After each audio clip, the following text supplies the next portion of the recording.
De mensen die grond af moeten staan om de Zanddijk veiliger te maken zijn not amused. En dat verwijten ze het bedrijf dat de weg aanlegt. Je wordt onder druk gezet en er wordt gemanipuleerd. En verder in deze uitzending.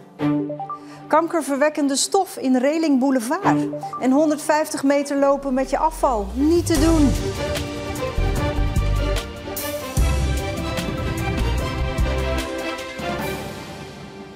Goedenavond. Mensen die grond af moeten staan voor de aanleg van de nieuwe Zanddijk tussen Kruiningen en Ierseke voelen zich geïntimideerd en gemanipuleerd. Dat verwijten ze het bedrijf dat de weg moet aanleggen, maar ze laten het niet zomaar gebeuren. Opgeven, dat staat nooit in ons woordenboek. Dus we zullen natuurlijk zo lang mogelijk aanvechten en we hebben de beste adviseurs. Dus dat komt wel goed. Jaap Wiskerke, oud-directeur van een uienimperium, bouwde de grond van waar ooit de boerderij van zijn familie stond uit tot een landgoed. Nu moet hij grond afstaan voor het aanpassen van de weg over de Zanddijk. Het aanpassen van de Zanddijk kreeg van de provincie voorrang op een idee voor een zogenoemd poldertracé. Een geheel nieuwe weg om Ierseke te kunnen ontsluiten.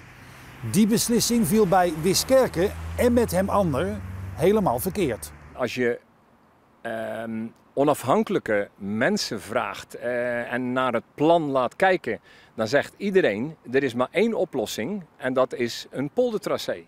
Om de Zanddijk te kunnen verbreden zullen mensen die langs de weg wonen daarmee te maken krijgen. Grond moet verkocht of onteigend worden. De aanpak van Dinro Hobbel, directeur van de opgerichte Zanddijk BV, waarvan de provincie de enige aandeelhouder is, valt bij Wiskerke niet in goede aarde. Je wordt onder druk gezet en er wordt gemanipuleerd. Er wordt gezegd, ja, als je nu wilt tekenen, dan kunnen wij nog een veel kleiner stuk nemen.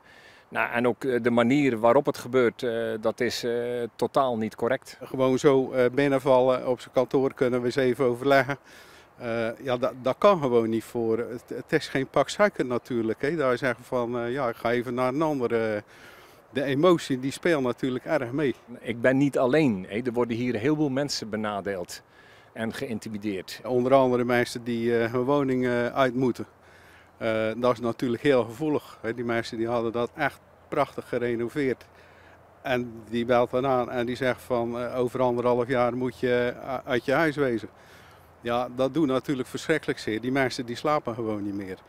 De houding van de directeur van Zanddijk BV zet niet alleen kwaad bloed bij omwonenden. De gehele raad van commissarissen stapte op kort nadat ze waren aangesteld om een dergelijke reden. En Albert Rijk weet nog een voorbeeld. Als je het ziet als een spelletje, wat dan ook gebeurd is. En je zegt dan in zo'n bespreking van ik zet er een fles wijn op dat het doorgaat zoals het doorgaat. Terwijl we nog niet eens een vastgesteld bestemmingsplan hebben. Dan is de approach natuurlijk niet echt helemaal 100%. Naast deze perikelen vliegen ook de gemeente Rijmerswaal en de provincie elkaar in de haren over het kappen van bomen en struiken op aangekochte grond langs de Zanddijk. De provincie en Zanddijk BV krijgen zelfs een zogenoemde last onder dwangsom opgelegd, die tot €100.000 op zou kunnen lopen. Zowel de provincie Zeeland als de Zanddijk BV willen niet op camera reageren. Maar verantwoordelijk gedeputeerde Harry van der Maas laat wel weten dat hij het jammer vindt dat de onderhandelingen met Jaap Wiskerke zo stroef verlopen. In de verf waarmee de reling van de boulevard in Vlissingen geverfd is, blijkt chroom 6 te zitten, een kankerverwekkende stof. Maar volgens de gemeente is er geen reden tot paniek. Niet boren, niet zagen, niet slopen, dan is er geen gevaar voor de volksgezondheid. Als je er vanaf blijft, is er niets aan de hand. Maar er tegenaan leunen is geen enkel probleem, volgens de wethouder. Het RIVM en de GGD hebben dat onderzocht. Destijds was het gevaar van chroom 6 niet bekend en was het gewoon supergoede verf tegen roest. De boulevard wordt begin volgend jaar heringericht. Als er dan iets met de reling moet gebeuren, gebeurt dat onder beschermende omstandigheden, zo belooft de gemeente. Vanmorgen werd een dode gevonden in de haven bij Brouwershaven. Het slachtoffer was verdronken. Onderzocht wordt wat er precies gebeurd is. De politie zegt geen aanleiding te hebben om aan een misdrijf of zelfdoding te denken. Opvallend is dat gisteravond een melding van overlast was binnengekomen op precies diezelfde plek. Topman René Smit van Ziekenhuis Zorgzaam stapt op, per 1 april al. Het nieuws komt kort na het bekendmaken van de jaarcijfers, waaruit bleek dat er verlies was gedraaid en de directie niet goed op de financiën had gelet.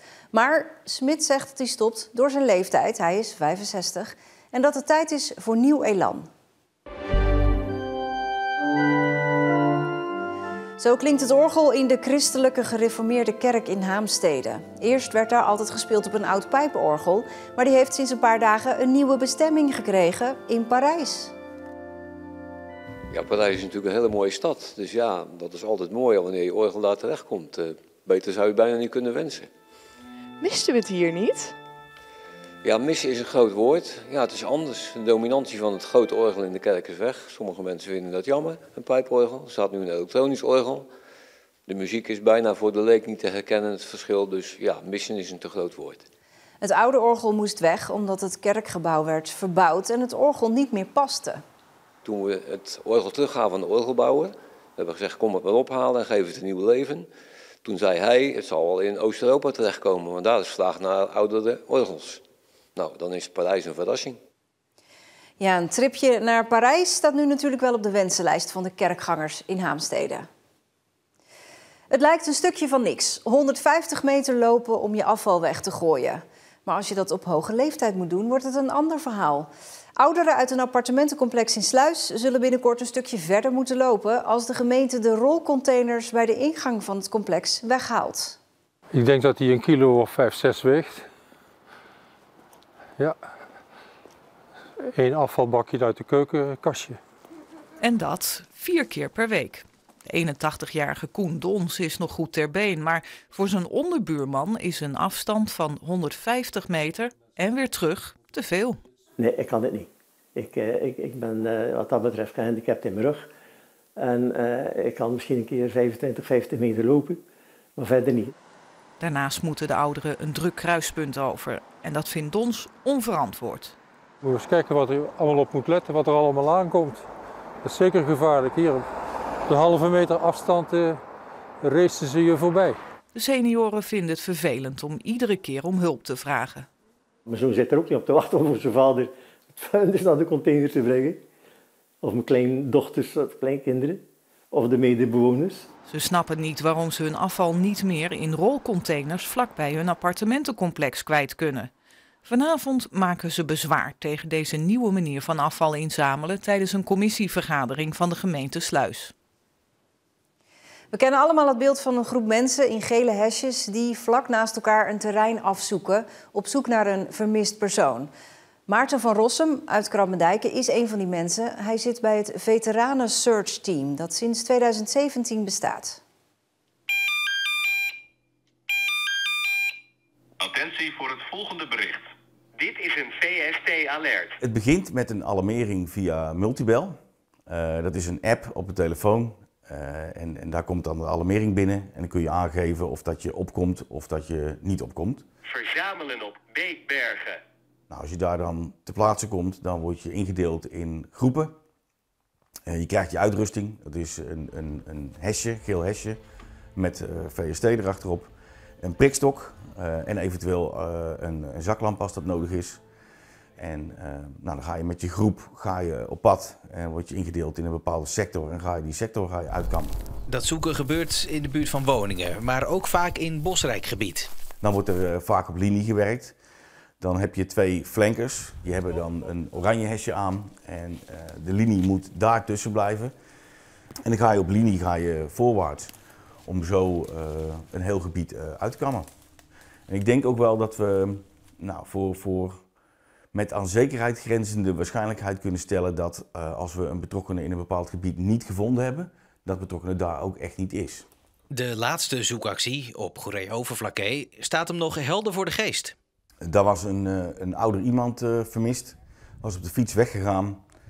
Zijn fiets was wel gevonden, maar meneer zelf werd niet gevonden. En uiteindelijk zijn we opgeroepen om daar te gaan zoeken. Dat was in het dorp, dus op linie zoeken heeft dan geen zin. Dus we zijn in kleinere groepjes uiteengegaan, kregen sectoren toegewezen en dat hebben we uitgekampt. Ja, helaas hebben we de betrokkenen, hebben wij die niet gevonden.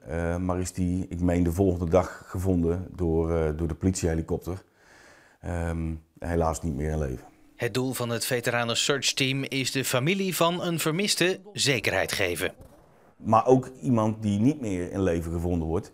Je brengt iemand wel thuis. En de nabestaanden zijn niet meer in onzekerheid en kunnen op dat moment beginnen met een stukje afscheid en verwerking.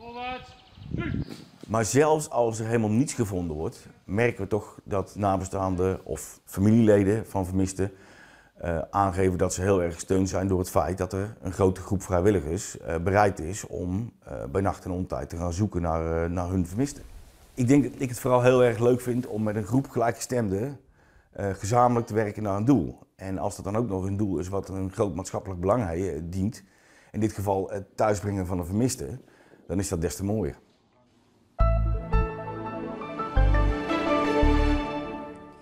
Er was wel af en toe zon vandaag, maar die was flats en er was vooral ook veel bewolking. En als het zonnetje er niet was, was het best fris met 12 à 13 graden.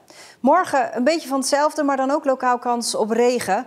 En de dagen erna, ja, dan zien we nog meer regendruppels op de kaart. In de app, op de website en op onze socialkanalen vind je nog het verhaal van Kim Remijnse uit Capelle.